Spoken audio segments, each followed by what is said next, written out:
Okay, let us start. I was explaining you that a BFS means a vertex. A BFS of the system Ax equal to B means a vertex of the set of all x, all non-negative solutions uh, of Ax equal to B. Okay, one part was over, the other part was remaining. So we'll do that. So suppose that I am looking at a vertex, uh, vertex V of, let's say, vertex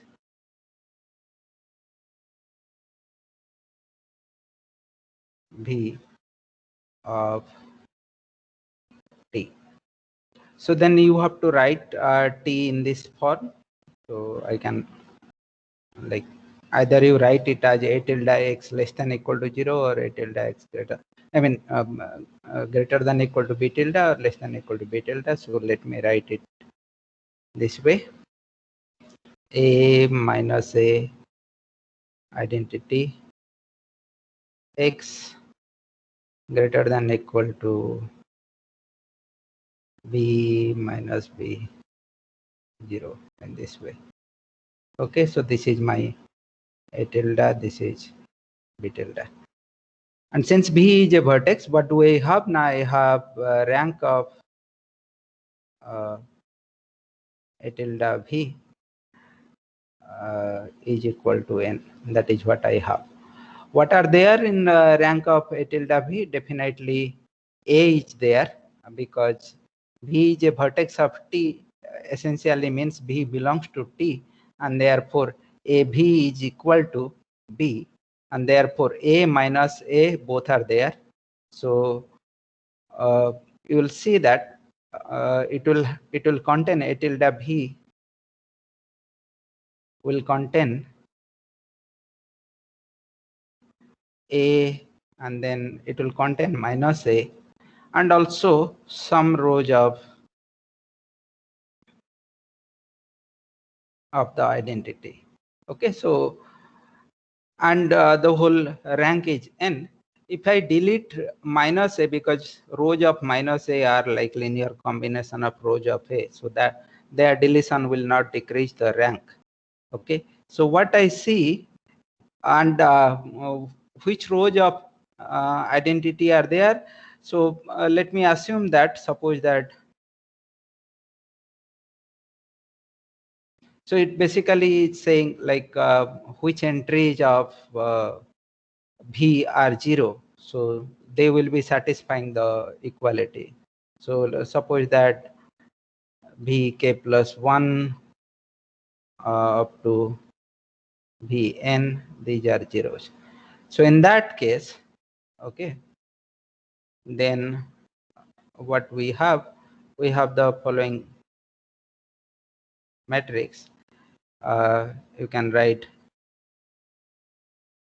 A1 and then A2, and here 0 I n minus k. This is part of A tilde V, where this size is, this is the first k columns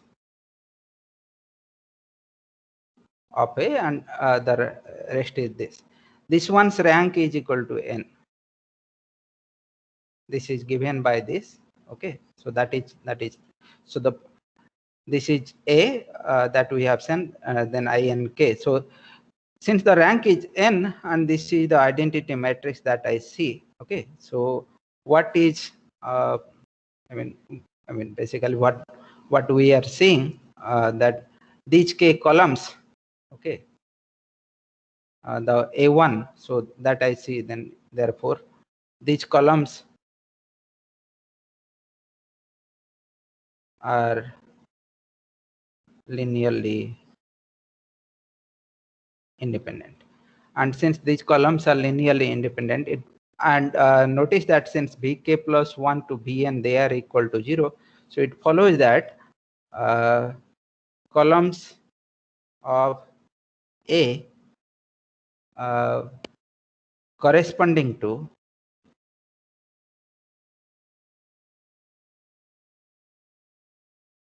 positive entries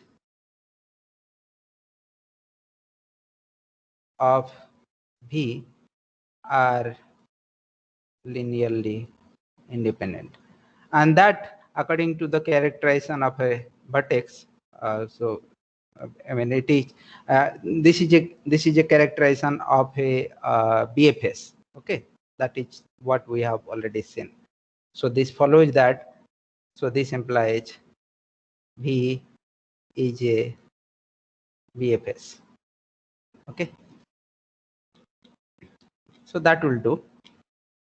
Okay, so then in the case that this particular set is empty, the set of all x such that x equal to b, x greater than equal to 0, x greater than equal to 0. In the case that this set is non-empty, okay, this becomes a polyhedron which is bounded below, and a polyhedron which is bounded below has a vertex that we know, and we just said that a vertex means a BFS.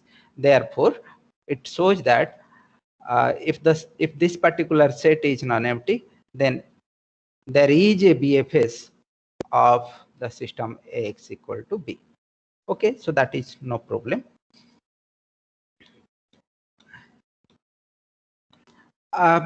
This is some old question. Nowadays nobody asks this, but some old type of question.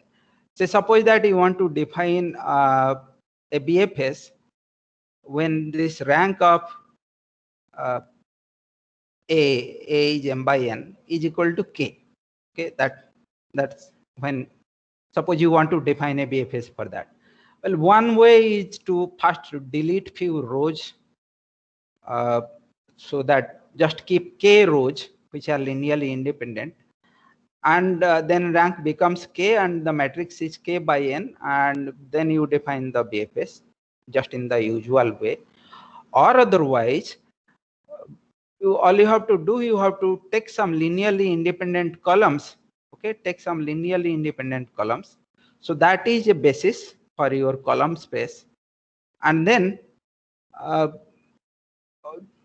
substitute all non-basic variables 0 and get the value, get a solution. Then a basic solution of X equal to B is obtained by substitute all the other variables 0. So that is it, both are the same. Okay. Okay, so in order to have an algorithm, we had three questions, right? Okay, three ideas. One, the computer should be able to recognize what is a BFS. So that we have answered. The second point is that the computer should be able to evaluate whether whatever BFS we are having, whether it is a minimum BFS or not. We'll go to answer that, but before that, here I give an example to make you understand what is the meaning of this BFS and BS, that is the basic solutions. Okay, so here what you do, forget this part, forget minimize or maximize, or I mean, forget the objective function. We are right now only discussing the feasible set. So what is it? Now this is x1 greater than equal to, this is a this is one LPP given in R2. Okay. So then first one is x1 greater than equal x1 less than equal to 2. So that is, you want to write it in this way. So I have written one x is missing over here. This is x1 x2. Okay, that is missing over here. So x1 less than equal to 2, x2 less than equal to 2, I mean, that is x1 plus x2 less than equal to 3, x1 minus x2 less than equal to 3, and x1 greater than equal to 0, x2 greater than equal to 0. So just to write in this a tilde x less than equal to b tilde form, you have written it in this way. So that's not a problem. For example, x1 plus x2 less than equal to 3 is this one, correspond to this one. No problem. What is that you have? Now you have one LPP, and now you are drawing its LPP in R2. You are drawing its feasible region. Okay, so feasible region. So this one, x1 less than equal to 2, x2 less than equal to 2, x1 plus this one is like x1 plus x2 less than equal to 3. All these you have to draw. Okay, you have drawn all the lines you have drawn, and you finally found, okay, this is your T. No problem.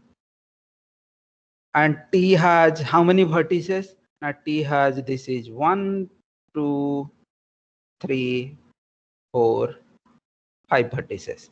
T has 5 vertices. Okay, fine.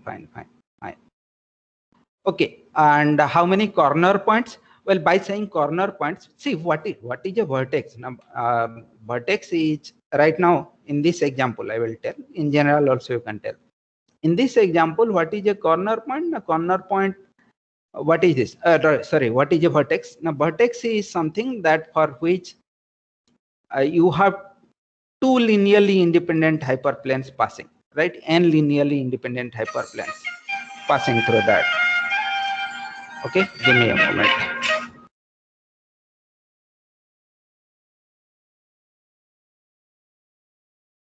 Okay, N linearly independent hyperplanes passing. Okay, so by saying a corner point, I also mean this as a corner point. Look, this is a point of R2. Okay, it is not in the feasible region. That's a different story.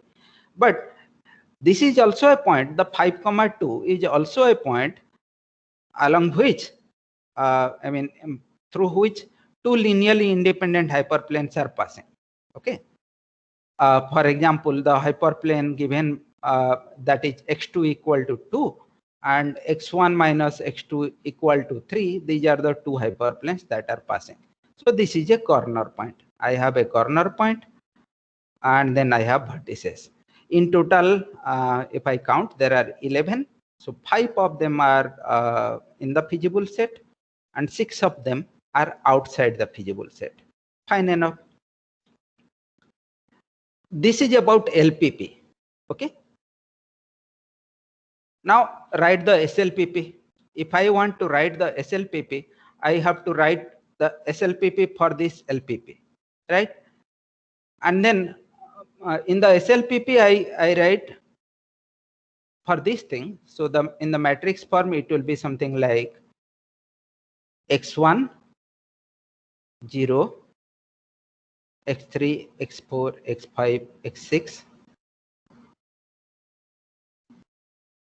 And then you have x1, x2, x3, x4, x5, x6 equal to 2, 2, 3, 3. Okay, so in the SLPP, this one is, so first one you need a slack variable, that is 3. For the second one, 0, 1, 0, one more slack variable.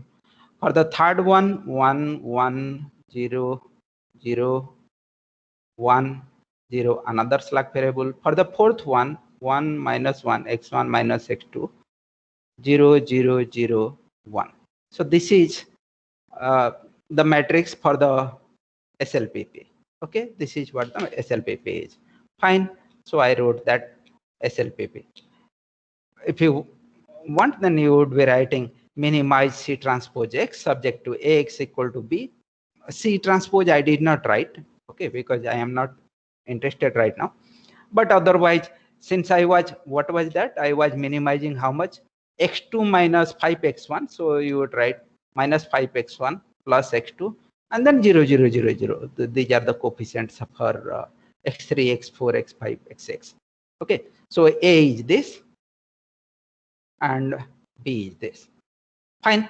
So I wrote, so let me go to the picture.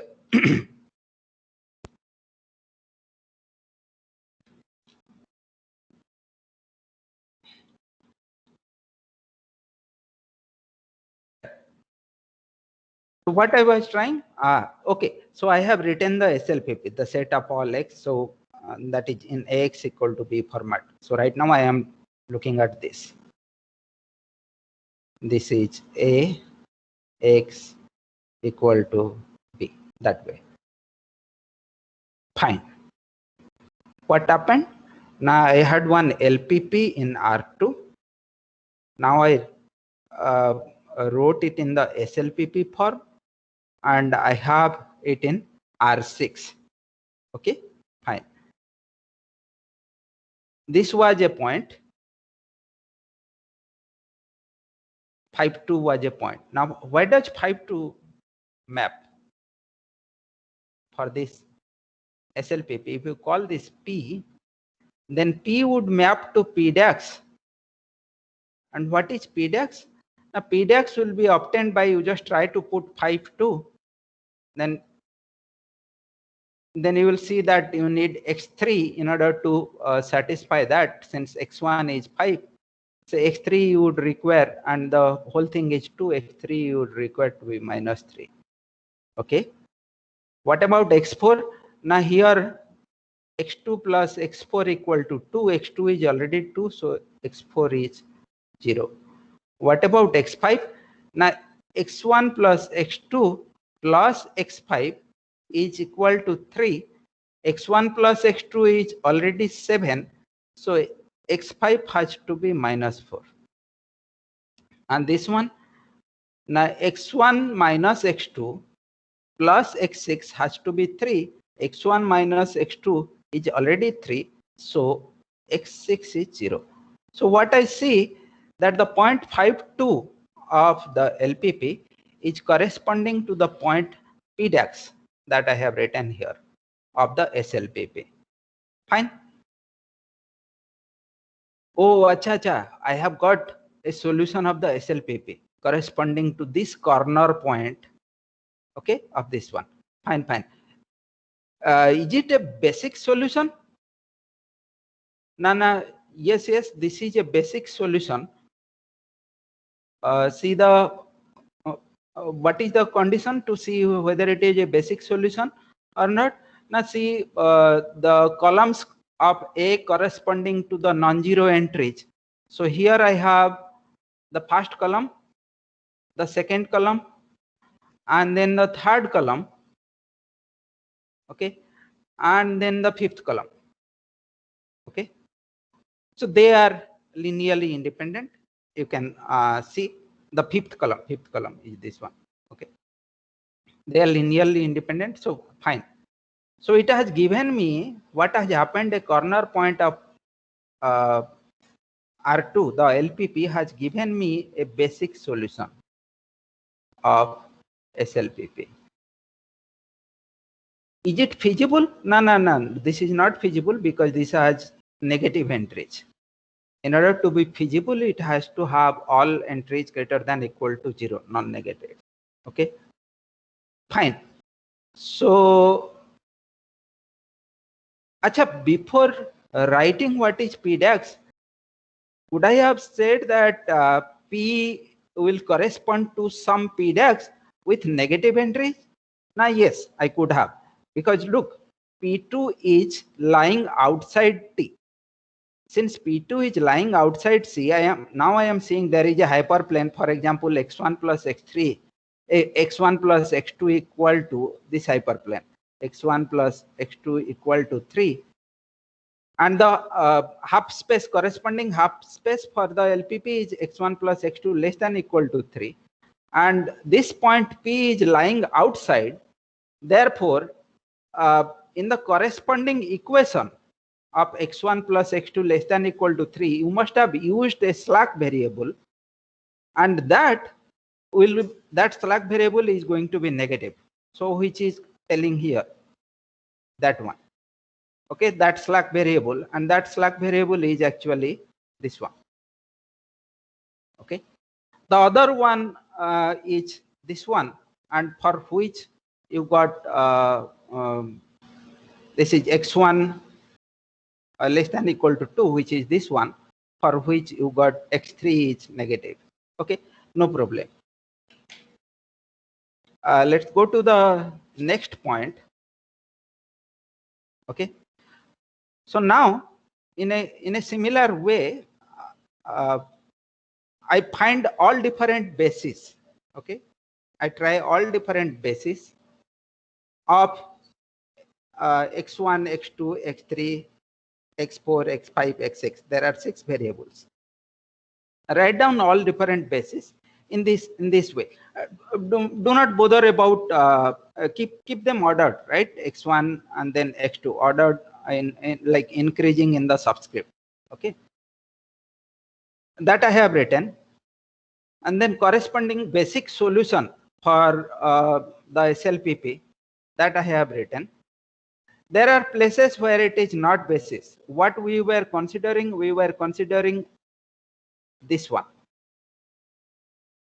5 2. 5 2 corresponded to 5 2 minus 3 0 minus 4. And you will see here, this one is repetition from the first row. These are repetitions. This is not a basis and this is not a basis. There are 15 in total. This is 6 choose 4. Okay, that is 15, right? And then 2 of them are not basis, 2 of them are repeat. So what you have in total is those 11 points, and these are they correspond to those 11 points, 11 corner points of the LPP. Okay, so in figure, if somebody gives you LPP, then you understand, okay, this is not for the SLPP. SLPP is in R6, but I can realize what points are going to be the basic feasible solution. These points are precisely going to be the basic feasible solutions for the SLPP, the vertices here.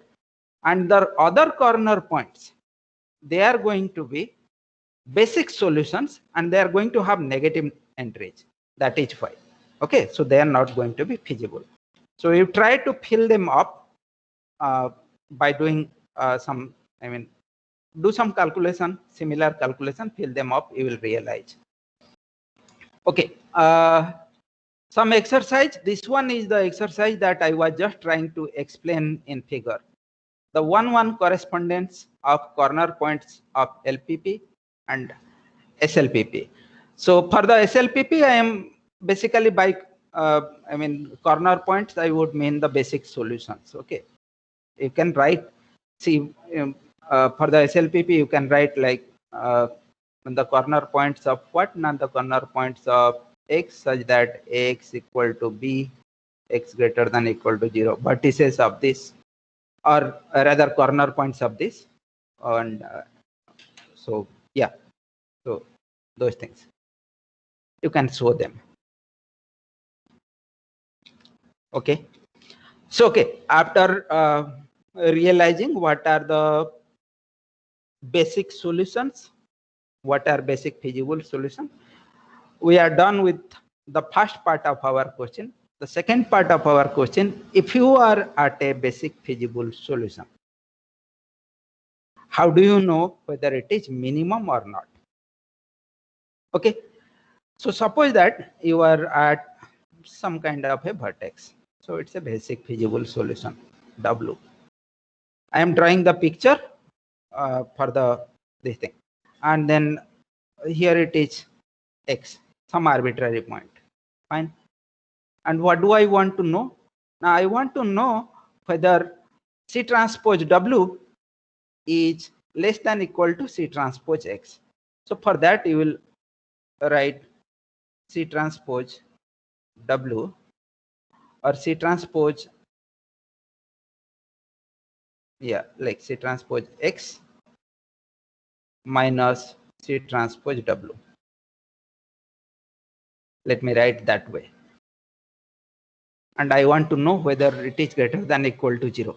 So whether it is greater than equal to 0, we will find later. But let me first write what is C transpose X minus C transpose W. Now look, this is equal to C transpose X, that part is fine, minus, now W is what? Now see, W is a vertex, it is a BFS, right? Now if it is a BFS, it has a basis B. So W can be written like, W can be, you can imagine W like, W has two parts. One part is WB and the other part is WC, the non-basic part, and non-basic part is equal to 0. Okay, that is how you have got a basic feasible solution. A basic solution you obtain by putting WC equal to 0. And what is WB? Now WB is actually B inverse B. That part you remember. So this one is actually C transpose, rather I should say CB transpose WB.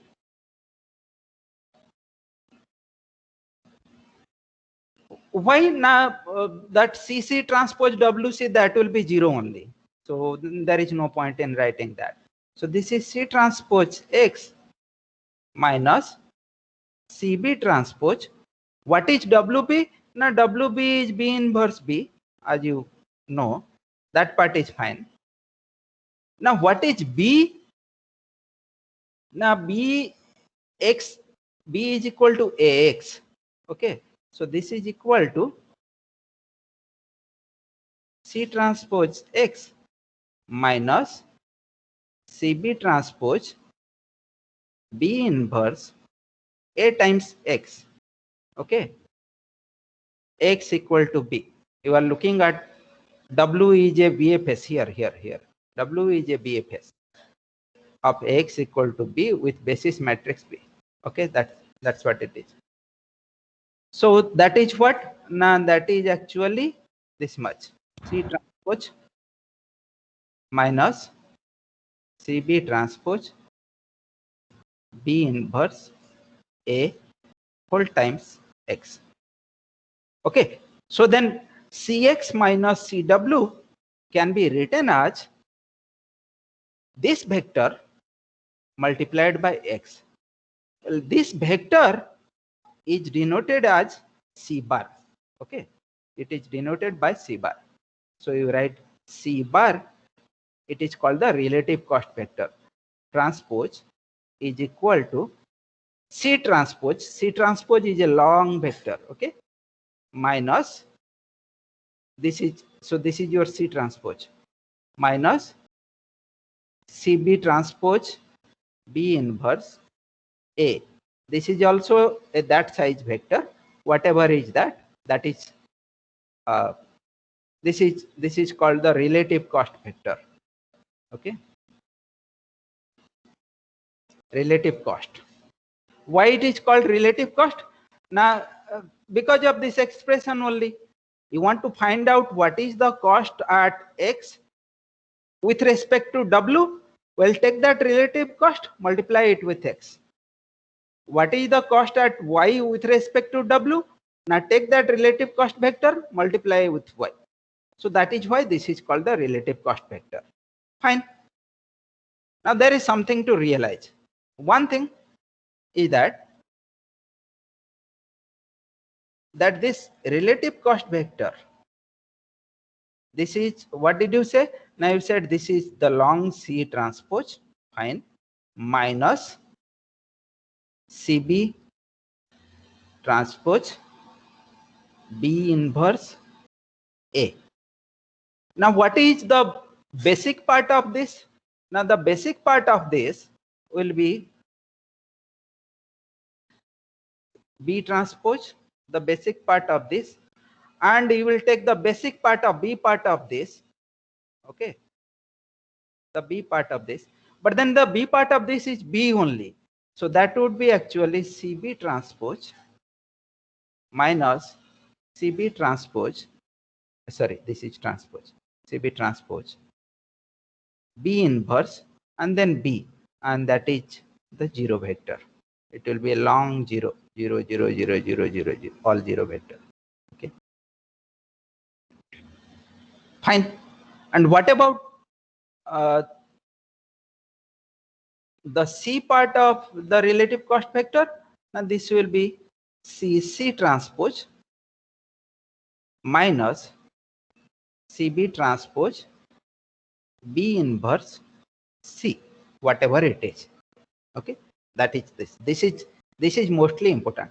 So what you are seeing now, the relative, if you are looking at the relative cost vector, okay, if you are looking at the relative cost vector, then the B part of it is 0 and the C part of it is obtained like this.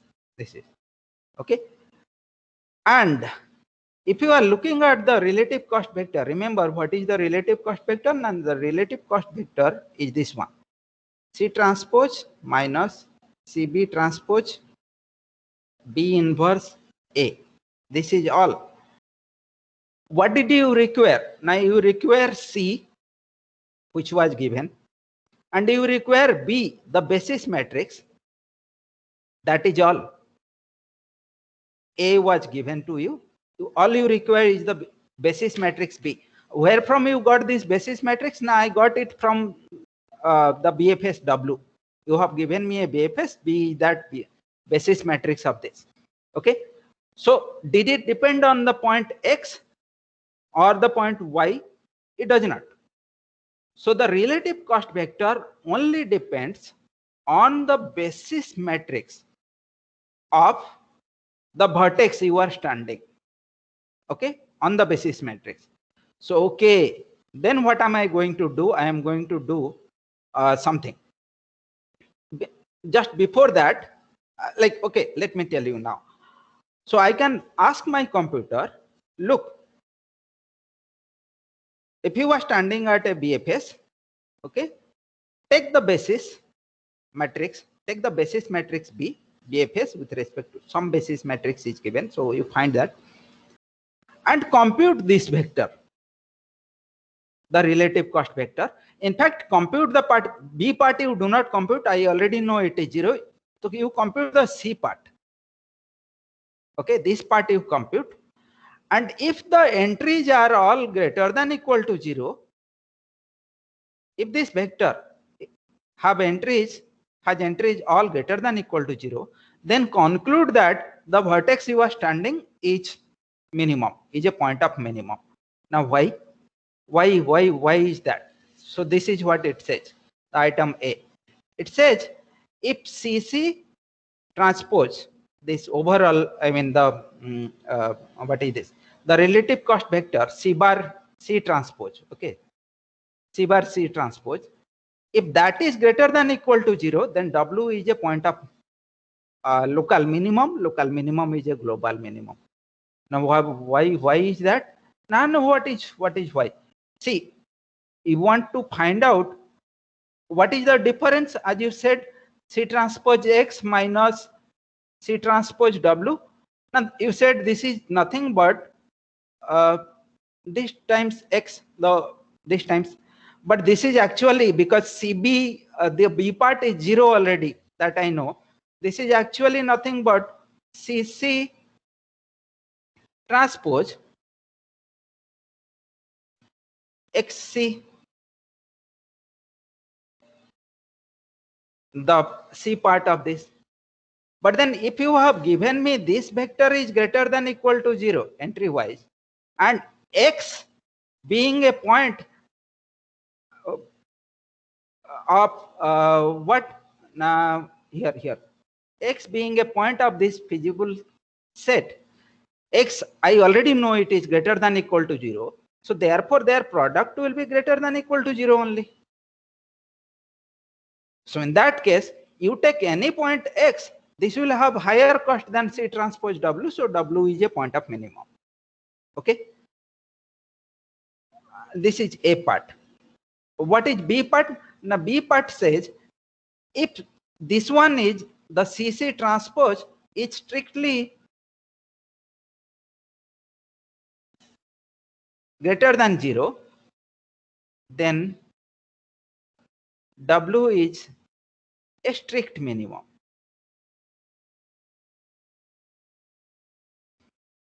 Now why is that? Now what is why is that? You take any point Y, okay, other than W, and I want to show that the cost difference is positive. That's what I want to show. Okay, first of all, I have a question whether yc is equal to 0. No, yc cannot be 0. Why? Now if yc equal to 0, then it will mean that yc is equal to your wc is 0 also, and from there you will get yb is equal to b inverse b, which is wb only. So in that case, y will be equal to w. So yc cannot be equal to 0. But since y is a point of this set, y is greater than equal to 0, fine. So what does it mean? Now yc will be a vector which is greater than equal to 0 with at least one positive entry. Okay, fine. And in that case, I have let's say C transpose y minus C transpose w, which is C bar like transpose y. C bar transpose y is nothing but C bar transpose yc. And you said C bar transpose, this vector is entry wise positive. Okay, so this vector is entry wise positive. yc is a non-negative vector with at least one positive entry, therefore this is positive. So therefore in that case w is a strict minimum. Fine. C part is similar, the other part is similar. Sorry. Okay, let me take this example quickly. See, this is our favorite problem. Like we have called it our favorite problem because we will be illustrating many things with respect to this. So what is this? Now I want to minimize x1 plus x2 subject to x1 less than equal to 1, x2 less than equal to 1, xi greater than equal to 0. Of course, I know that the minimum will be attained here. Okay, but this is LPP. Remember, this is LPP. This is not SLPP. And for LPP, this is a vertex. What is the SLPP? Now SLPP would be something like x1 plus x3 equal to 1, x2 plus x4 equal to 1. So that is, therefore you have this as your matrix 1 0 1 0 0 1 0 1. Okay, that is your SLPP. So the point 0 0, that is this point, sorry, is the point of minimum. Okay, fine. That is the point of the feasible set of the LPP. What is the corresponding point of the SLPP? Now corresponding point of the SLPP, I want to take 0 0 0 0 will correspond to first two variables are 0 0, but x1 plus x3 equal to 1, so x3 must be 1, and x2 plus x4 equal to 1, so x4 must be 1. So this of the SLPP, this is for the SLPP, this is for SLPP, and that is in R4. I cannot show you the picture, but I can tell what are they. I can see the picture is very similar to this picture. Okay, so this will be this. Call this point W. Okay, this point you call W. Fine. This is the point W. Fine. So I want to compute the relative cost vector here. Now, how do I compute the relative cost vector? Acha, since you said optimize x1 plus x2, that was in the LPP right now. So therefore, C transpose is x1 is this, x2 is this. For x3 coefficient is 0, for x4 coefficient is 0. So C transpose is nothing but, so I want to compute C bar transpose. So that is C transpose 1 1 0 0 minus CB. Acha, by the way, this is our W. W is a vertex. What is basis? What is the basis for this? Now the basis for this is x3, x4. Remember, you have to take, you have to look at the entries that are positive. They have to be linearly independent, and you have to select two. Right now, two positive entries are available, and they give me this. So my basis matrix is equal to, you take their columns 1 0. This is the third column, that is this one, and 0 1. That is the fourth column for x4. Fine. Okay. So what is CB? Now of C, the part that corresponds to B, the basis matrix B for the basis. So that will be 0 0 only. CB. What is B inverse? Now B is identity. B inverse is also identity. CB, B inverse, what? Now A. So you will write, you want to compute, you can compute A or you can compute C also. That is fine. Let me compute C. The C part. B part anyway will be 0, that I know. So the C part, this C part is this part. Okay, so that will be 1 0 1 0. Sorry, 0 1. Oh, sorry. I am not writing the C part. I should write the whole part, because this has 4 entries. So I should keep the, this is the C part and the B part also, not this. And the B part also 1 0 0 1. Okay, so this is for C part, this is for B part. Okay. Anyway, because you are multiplying with 0 0, you will get this to be equal to 1 1 0 0. Okay. Now the question is CC bar the relative cost vector, and the C part of it, is it entry wise positive? Now yes, this is the B part and this is the C part, and this is entry wise positive, and therefore it says that W will be a strict minimum. So then conclusion, W is strict minimum. Okay, so it is written over there even. So one basis I have written, and here you have computed. This is your C bar. Okay, conclude that W is W is strict minimum, as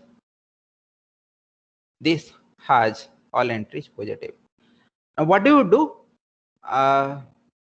So F and G are for you to do. It is about the point 1 1. See, the point 1 1 is a point of maximum. Okay, so you see, if you can argue, point 1 1 is the point of the LPP. SLPP, it will be different. It will be a 4 coordinate vector, and you compute C bar there, do the things. Okay, it is done here. You just, without seeing it, try to do it if you are able to do it. Okay. Okay, fine. And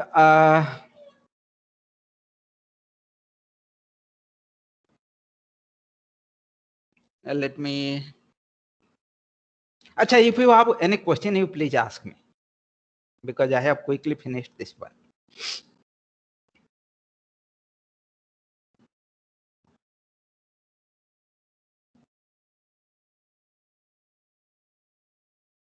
You have any questions?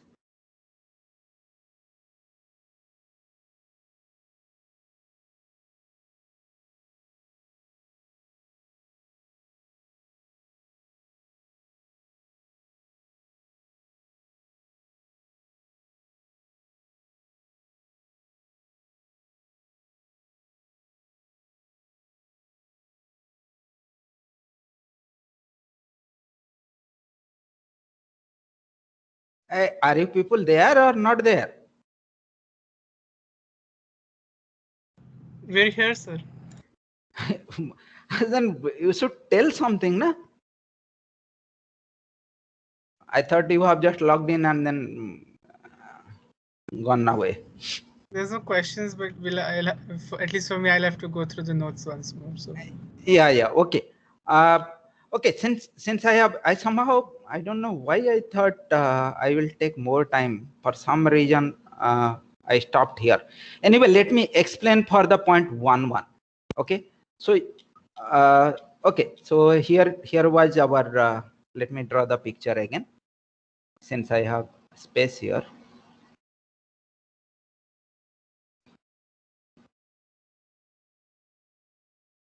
Okay, so this was the point 1.1 I have. And the SLPP was something like, see, LPP was with x1 less than equal to 1, x2 less than equal to 1. So to the SLPP, I got x1 plus, I had to add slack variables, and then x2 plus x4 equal to 1. And for the matrix, I had like 1, 0, 1, 0, 0, 1, 0, 1. And this was like x1, x4. And this was 1, 1. And what was that I was talking about? Now, objective function was fx equal to c transpose x, that was x1 plus x2. So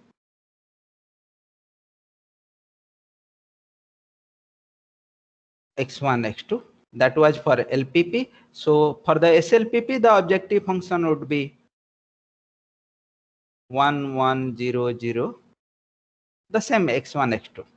Okay, x1, x2, x3, x4. This is the objective function.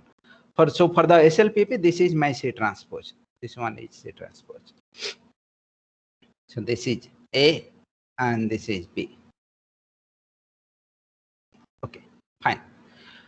So the point corresponding to 1, 1 of the LPP, I should have, since x1 plus x3 equal to 1, I should have x3 0, and x2 plus x4 equal to 1, I should have this equal to 0. So okay, this is the vertex. This is the vertex of the SLPP. This is the BFS of the SLPP. Acha, then in that case, what is the basis for this? Now, basis, you have to take the first two, this thing, the first two. So the basis matrix would be 1, 0, 0, 1. This is the first two, this first part. Okay. So in that case, what do I have? Now, the relative cost vector C transpose. So this is equal to the original C transpose minus CB transpose B inverse A. So that is equal to original C transpose is 1, 1, 0, 0 minus CB, the B part of the C. So the B part of the C is 1, 1, 1, 1. B inverse is, that is, B is given here, so B inverse is here 0, 1. And what is A? Now A I know, 1, 0, 1, 0, 0, 1, 0, 1, this one. And so this will come out to be 1, 1, 0, 0 minus, this is identity matrix, and then this is 1, 1 multiplied, that means row sums. Okay, minus not row sum but the column sums. Okay, so that will give me 1, 1, 1, 1, and so this is equal to 0, 0, minus 1, minus 1. Okay, fine. So what is so this is the relative cost vector. What is the B part of it? Now this is B part. And what is this? Now this is the C part.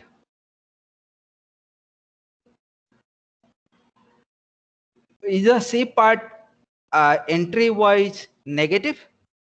Answer is yes.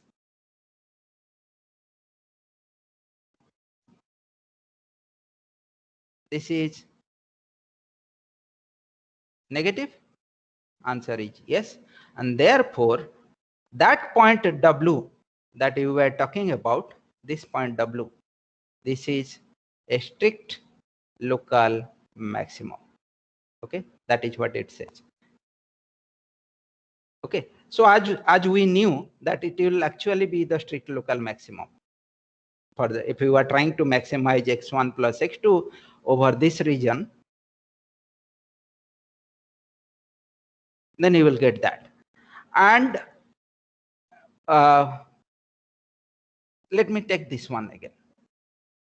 I do not have enough space, but if you take this point, like I will quickly do over here, you can check 1 0 will correspond to what?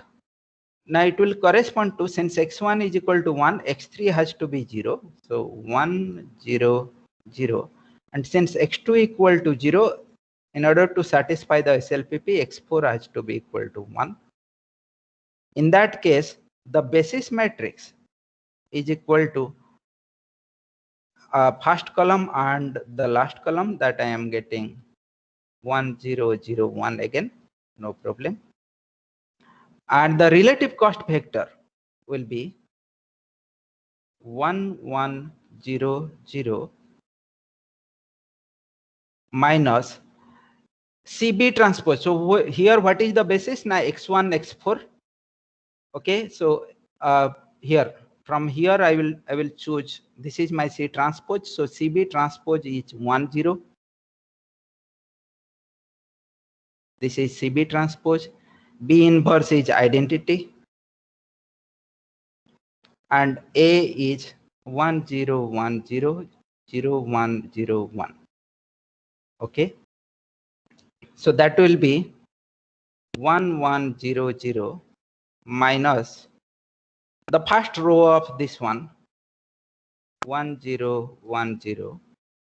So that will give me 0 1 minus 1 0. What is CB part? Now CB part is this one, this one. What is CC part? Now CC part is this one, that the C part of the relative cost vector. Is it entry wise positive, get non-negative? No. Is it like entry wise non-positive? No. Then the test does not conclude anything here. So this test, because neither relative cost vector is greater than equal to 0, nor relative cost vector is less than equal to 0, because this is not happening over here. So no conclusion. The test, so the computer would say sorry, even no conclusion. And here we can understand why there can be no conclusion, because this is neither a point of minimum nor a point of maximum, this point 1 0. Okay, so that is why. Okay, then if you do not want to ask questions, acha, as you people have informed me that it is the what did we fix the Thursday, that is 26. Okay, the quiz will be on 26 Thursday. Okay, 26, and 11 to 12 is the time. 10:55 this is the paper upload, and then 12:10 up to 12:10 you can upload your, this is QP, question upload question, and this is you upload answer up to 12:10. Okay, so that will be your quiz. Fine enough.